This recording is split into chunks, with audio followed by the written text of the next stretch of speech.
तो फिर आमंत्रण में और निमंत्रण में क्या भेद है? हम जब शादी विवाह की पत्रिका छापते हैं तो आमंत्रण निमंत्रण कुछ भी लिख देते हैं, ऐसा ही करते हैं ना। किंतु इन दोनों में भेद है।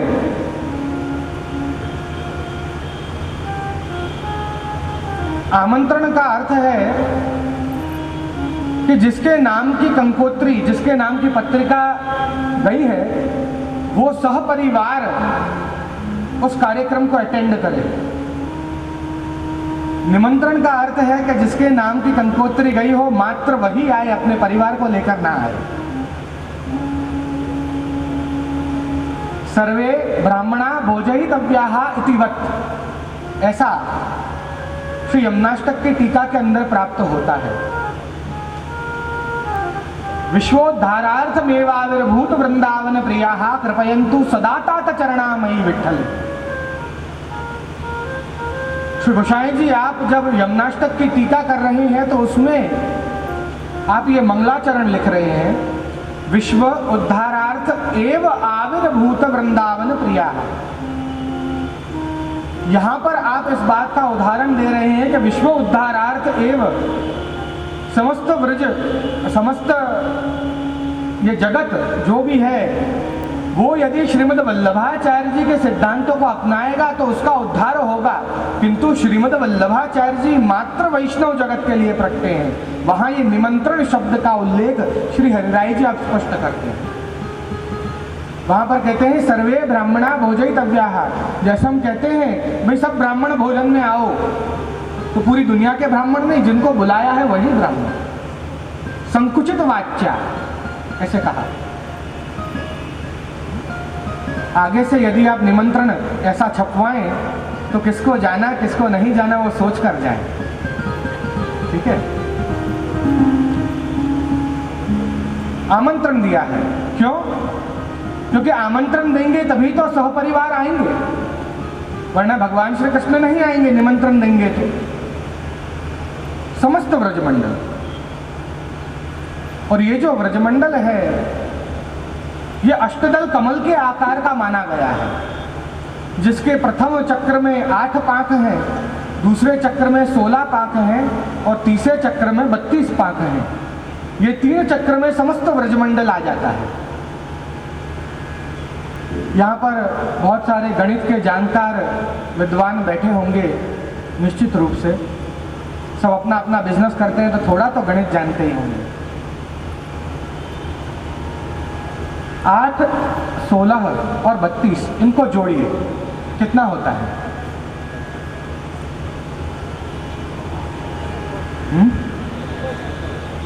कितना होगा? 56 होगा ना। इसी भाव से समस्त व्रजमंडल को आमंत्रण दिया और समस्त प्रत्येक दल के अंदर कुछ कुछ गांव आते हैं, तो उन गांवों के नाम से एक एक सामग्री सिद्ध करवाई। ऐसे करके 56 सामग्री सिद्ध हुई। और सर्वप्रथम वृषभान जी ने 56 भोग सब व्रजमंडल, सर्व व्रजमंडल को अरोगाया। इसका आदिदैविक पुष्टि भाव है श्री गोसाई जी के 7 लाल जी, और मुख्य पुष्टि मार्ग के 8 घर, श्रीनाथ जी नवनीत प्रिया जी का 1 घर और बाकी के 7 घर। प्रत्येक लाल जी के ओर से प्रत्येक घर में एक एक सामग्री अंगीकार हुई, तो 8 गुणाकार 7 कितने हुए? 56। अब इसका आधिभौतिक स्वरूप जब हम समझें तो हमें यह समझना जरूरी है कि प्रत्येक जीव को अच्छे कर्म या बुरे कर्म के हिसाब से योनियां मिलती हैं। अच्छा कर्म किया हो तो अच्छी योनि, बुरा कर्म किया हो तो बुरी योनि। कुल योनियां कितनी है आप जानते हैं? कुल योनियां कितनी है? 84 लाख योनि है। इन 84 लाख योनियों में से मात्र एक योनि, मनुष्य की योनि जो है वो धर्म प्रधान योनि मानी गई है, या कर्म प्रधान योनि कहो उसे। बाकी सारी योनियां भोग प्रधान योनि मानी गई हैं। जो कहीं भी मुंह लगाकर खाते रहते हैं, कहीं भी खड़े हो जाते हैं, पशु भोग प्रधान योनि। कहीं भी घूमते रहते हैं, दिन हो या रात हो।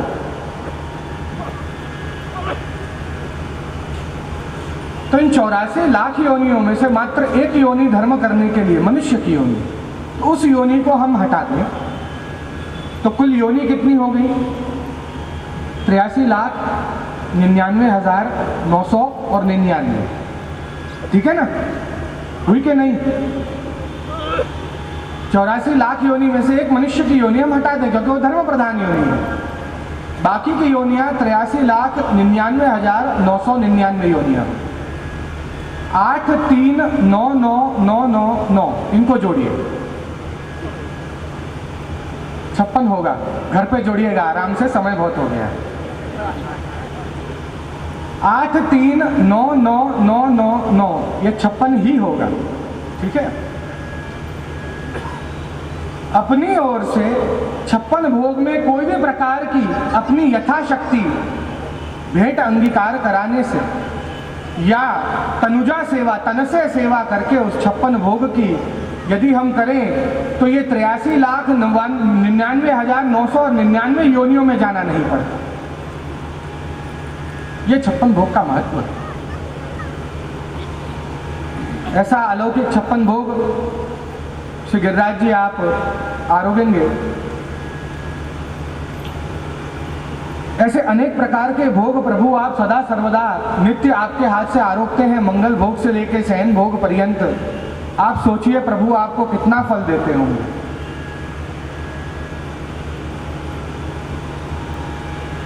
श्री गिरिराज जी सदा सर्वदा हम पर कृपा करते आए हैं और हमेशा आगे भी कृपा करते रहेंगे।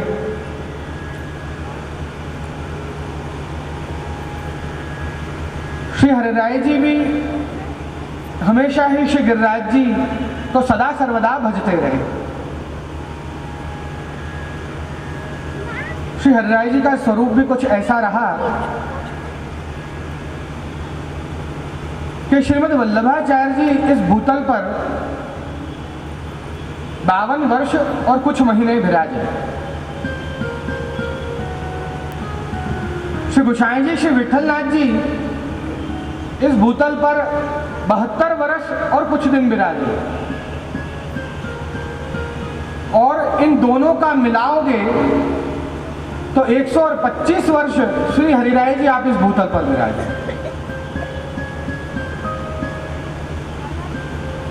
श्रीमद् वल्लभाचार्य जी को अपने हृदय के अंदर कुछ ऐसी बात रह गई थी जो उनको वैष्णवों के सन्मुख प्रकट करनी थी। श्री गोसाई जी के हृदय में भी कुछ ऐसी बात रह गई थी जो उनको इन वैष्णवों के सन्मुख प्रकट करनी थी। और इन दोनों ने अपनी उम्र को मिलाकर और श्री हरिराय जी के एक स्वरूप में प्रकट हुए और जो भी उनके हृदय की भावना थी वो इन वैष्णवों के सन्मुख श्री हरिराय जी के स्वरूप में प्रकट की। इसीलिए श्रीमद् वल्लभाचार्य जी के बाद श्री हरिराय जी को ही श्री हरिराय महाप्रभु कहा गया क्योंकि वो महाप्रभु जी के ही स्वरूप थे।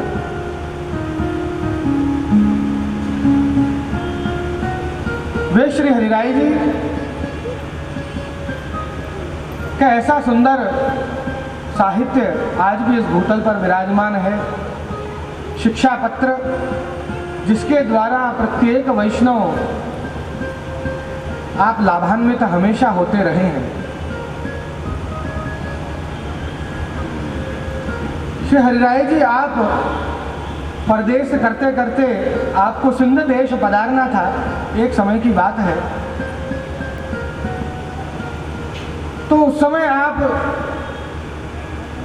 जैसलमेर पधारे।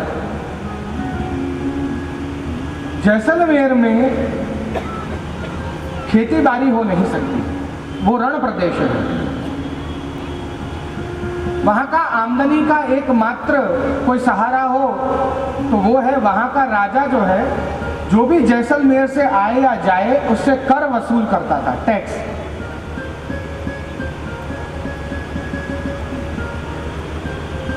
वही वहाँ की इनकम का सोर्स था।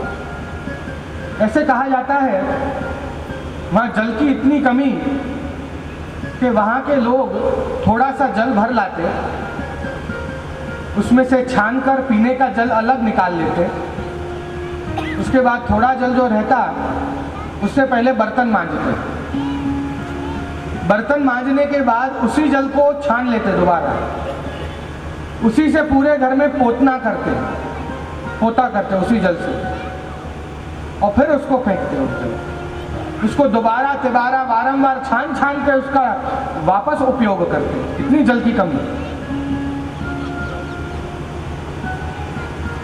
श्री हरिराय जी जब आप वहाँ पधारे जैसलमेर में, जैसे ही आपने प्रवेश किया, वहाँ मंत्री खड़े ही कर रखे थे। उन्होंने कहा कि भाई आपको यदि यहाँ से सिंध देश जाना है तो आपको कर देना पड़ेगा, टैक्स देना पड़ेगा। श्री हरिराय जी ने कहा कि भाई मैं तो मुगल के राज्य में भी होकर आया हूँ, मुगलों ने मुझसे कभी टैक्स वसूल नहीं किया, कर वसूल नहीं किया। यहाँ के राजा तो हिंदू हैं और हम हिंदू के आचार्य हैं, हिंदू धर्म के, तो क्या वो हिंदू होकर हिंदू आचार्यों से कर वसूल करेंगे? और यदि ऐसा है तो हमें इनके देश में प्रवेश ही नहीं करना, इनके राज्य में हमें प्रवेश नहीं करना। ऐसा कहकर श्री हरिराय जी आप जैसलमेर के बाहर एक जगह, एक सुंदर स्थान देखकर आप विराजमान हो गए। सामने ही एक कुआं था जो बरसों से सूख गया था। खवास से आज्ञा की, भाई जाओ जाकर स्नान कराओ कुएं के जल से और जल भर के तैयारी करो ठाकुर जी की सेवा की। खवास गए, कुएं में झांक कर देखा, कुएं में तो जल ही नहीं है, बिल्कुल सूख चुका है, बरसों से सूखा है।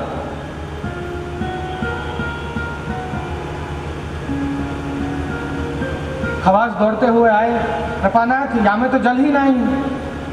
श्री हरिराय जी ने दोबारा कहा जाओ जाकर स्नान कराओ, कहा ना तुमसे जल भर के आओ। खवास ने दोबारा कहा कृपानाथ कुएं में जल नहीं है।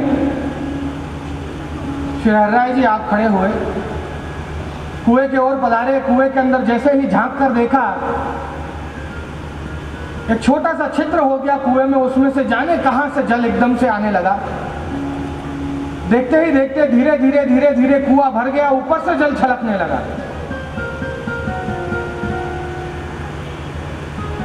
इतना आनंद हुआ सब खवासों को, और भी सब वैष्णव संघ साथ थे।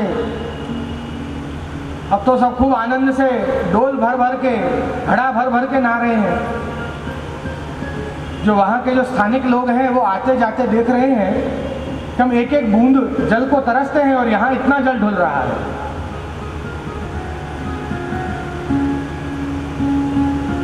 दौड़ कर गए राजा के पास,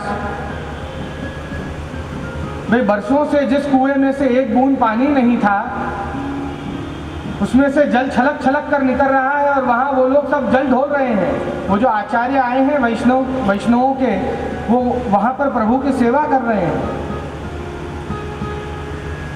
राजा समझ गया कि ये कोई सामान्य संत पुरुष नहीं, ये कोई साक्षात प्रभु ही पधारे हैं। राजा स्वयं गया, आकर दंडवत की, विनती की कृपानाथ मैं आपके स्वरूप को पहचान नहीं पाया, कृपा करके महल में पधारे। श्री हरिराय जी ने 20 रुपए निकालकर और दिए, लो राजा ये तुम्हारे गांव का कर। राजा ने कहा नहीं कृपानाथ आपकी ओर से कर मैं दे दूंगा, आप बस पधारो।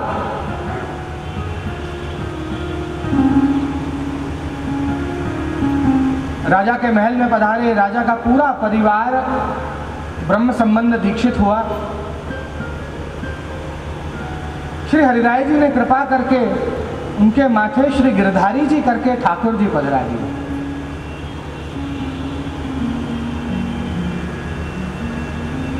बहुत समय जब आप जैसलमेर में विराजे,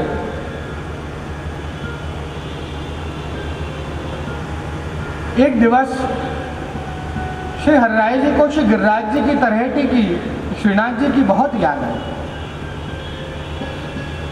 वहां की रसात्मक लीलाओं की बहुत याद आई। विचार करने लगे कि ऐसी बातें मैं किससे करूं। अपना मन किसके आगे खोल के रखूं।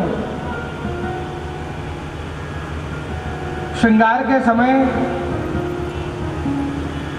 बहुत ही ताप कर रहे थे, उत्थापन के समय बहुत ताप कर रहे थे। आखिर जब रहा नहीं गया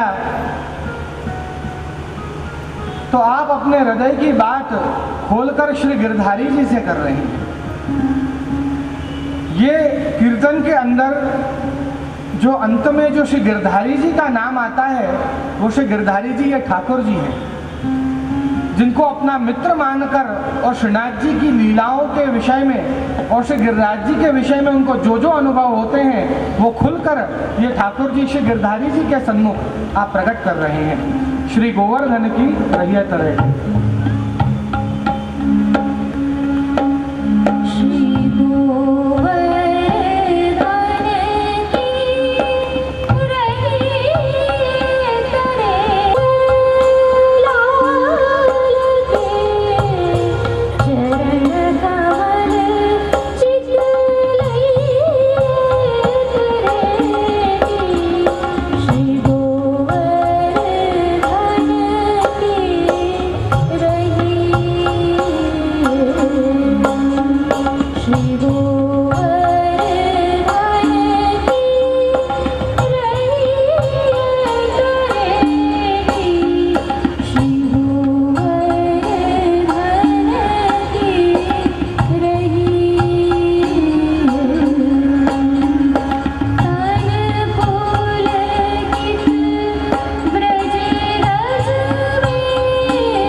नित्य प्रति मदन गोपाल लाल, श्रीनाथ जी की सदा सर्वदा सेवा करते रहे।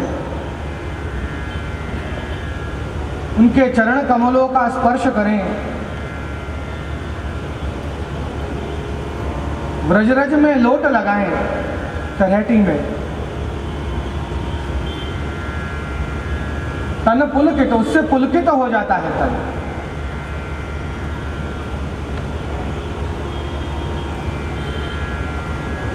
श्री हरिराय जी कह रहे हैं कि मेरे मन की रसिक प्रीतम हित चित की बातें, मेरे मन की जितनी भी बातें हैं ये श्री गिरधारी जी मैं और किससे करूं यहाँ पर।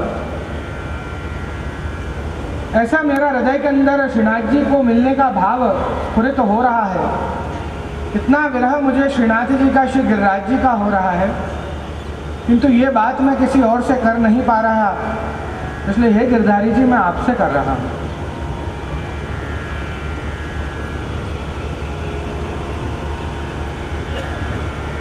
श्री गिरिराज जी